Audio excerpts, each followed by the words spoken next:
Welcome back. We're discussing China's current position in the world and its internal changes as it celebrates 60 years of communist rule. For the debate, I'm joined by Harry Wu, a prominent dissident and founder of the Laogai Research Foundation in New York, and Mike Chinoy, senior fellow at the U.S.-China Institute at the University of Southern California.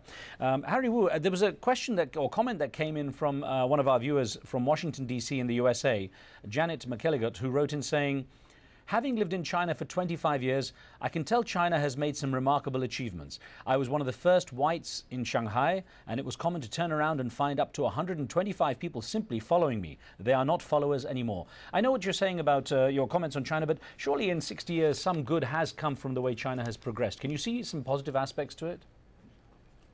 Well, there is some change, definitely. But I want to tell you, you mentioned I was in the labor camp for 19 years. I have to do nothing. I was in there. My father was as a counter-revolutionary writer. My brother was killed. And 1995, I was re-arrested by Chinese government and sentenced 15 years. So for what? Just Chinese a police state. Now, let me go back to other discussion, okay?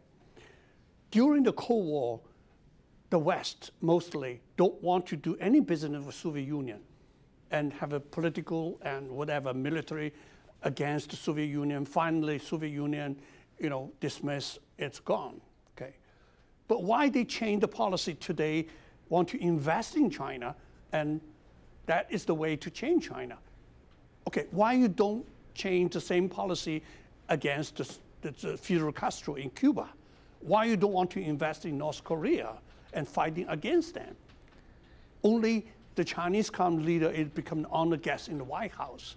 That's very strange. Mr. Wu, do you think the West is? Do you think the West fears China? I mean, particularly for its economic power and the amount of debt it's bought up from America, for example. Do you think the West actually has some fear of China? Well, yes. The money is a major decision. Okay, they knew it. Chinese have a very good policy, release the foreigners and running the police control with all these dissidents. And all the dissidents everywhere, the police follow it. Driving the car, delivering them to anywhere. The car is made by General Motors or whatever, by Germany. That's it. Okay? Well, and China have a huge labor force, and they have the land, whatever you want. Now, Mike, I mean, I had the pleasure and honor of spending some time with you in China. Of course, you know the place back to front. And I wonder, when you look at the media, how that's changed. To what extent is China able to really crack down on the media the way it used to be able to? Considering the way things have changed technologically, can China really keep a hold on its people? And Harry, I'm just going to ask Mike Chinoy to answer this one on how the media might be progressing in China. It's a very, very interesting question, because you do have the state, which does exercise considerable control. There is still censorship. But what is really driving change in China is the internet. Even with the so-called Great Firewall of China that's supposed to filter out critical comments, the reality is that so many people are using the internet now, something on the order of 250 million people, and expanding rapidly.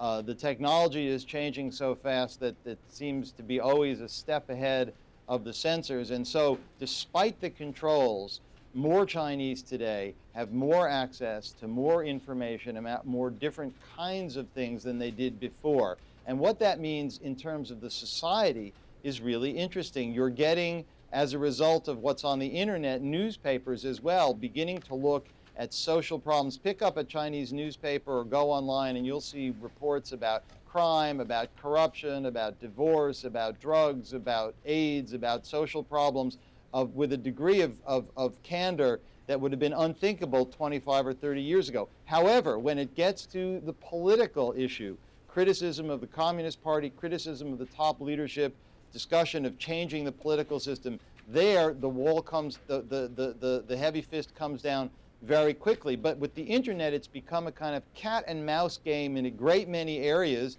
as people test the limits, go forward, are pushed back, go forward again, wait, regroup, wait for a sensitive anniversary to pass. And so it's a fascinating dynamic. It's not a static situation the way it was before. We've got Paul on the line from the UK. Paul, you have a question for Harry Wu. Paul, go ahead. My question to Mr. Harvey is, I've been going to China for the past 12 years, and I mean, I've seen things change in China very nicely. And in fact, there was this problem in China where people talk about birth control and everything. My fiancée is a Chinese, and she have got 5 sisters. So it's a kind of system with the population of China and everything. And I find that okay. I've been to different provinces in China, and I mean, there's Paul. Paul, you're seeing changes, and I wonder, Harry Wu, whether to what degree do you think the Chinese people have been willing to put aside their political interests and their interest in political change because they're enjoying the economics too much? 25 years ago, I met an American entrepreneur inside China. He's talking about help the Chinese, each family have a TV set. 25 years ago. If they have a TV set, it means they have a free to get information. Okay? Today, China is free to get the TV set. Information is not free. The internet, same problem.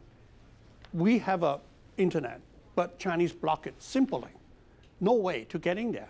Chinese have police department have internet police department control all the internet. They use the internet for their service. Okay, they're very simple. Secondly, what is the Chinese Communist Party propaganda department doing? Can you set up a TV station, radio station, internet station inside China? Can you show your CNN or ABC in China everywhere? Impossible.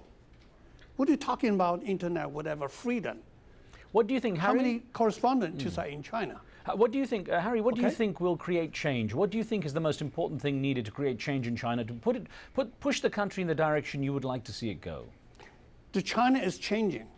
The people very different from the first 30 years inside China. The many people believe into religions. They try to stay away from the Communist Party. One day they will come here and say, the communism revolution in the future, whatever, is not combined with us. No privacy, no election, no any freedom of religions or whatever. We cannot take it. Our life is okay, but is a communism as idea, is a future, immorally, in human rights, we cannot accept it.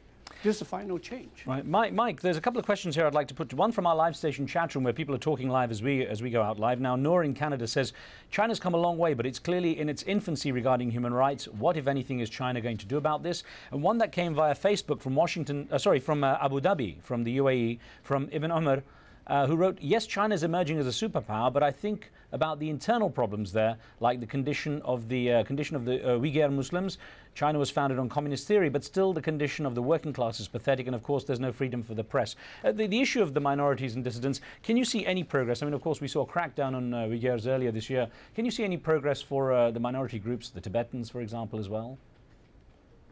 It's a very, very complicated situation. The Chinese Communist Party is particularly uptight about the Uyghur Muslims in Xinjiang province and about the Tibetans, and they're taking very, very tough measures, and I think there's a lot of debate about whether or not the policies that Beijing has applied in both of those areas have been successful. I think more broadly, human rights is a very tricky issue, because if you took a snapshot at any given moment, it would be easy to find dissidents who are arrested, journalists who are being censored, NGOs whose work is being curtailed. That unquestionably happens. But if you step back and take a look at the process over the last dozen or 20 years and look at where it began with the tanks in Tiananmen Square during the crackdown in 1989 and where we are today, I think it's undeniable there has been some loosening in the society. And for me, as a longtime analyst of China, the question is whether the forces that the Chinese Communist Party have set in motion to grow the economy, which the Communist Party believes is what is necessary to keep itself in power, will contain within it the seeds of the social change that will challenge the party's monopoly on power and force China to become a more open society. There are signs yes, there are signs no. It's too early, to be honest, to get a definitive answer on that. All right, Harry, well, I've got only about 40 seconds, so I have to ask you to be brief, sir, but let me ask you if you think China becoming democratic means becoming democratic on Western terms, or is there an equivalent Eastern democracy that might be applied? China have a long way to go. Even communist system dismissed from China, China still maybe remain as a kind of totalitarian regime many, many years. Chinese until today is a dynasty system. Communist one of the dynasty.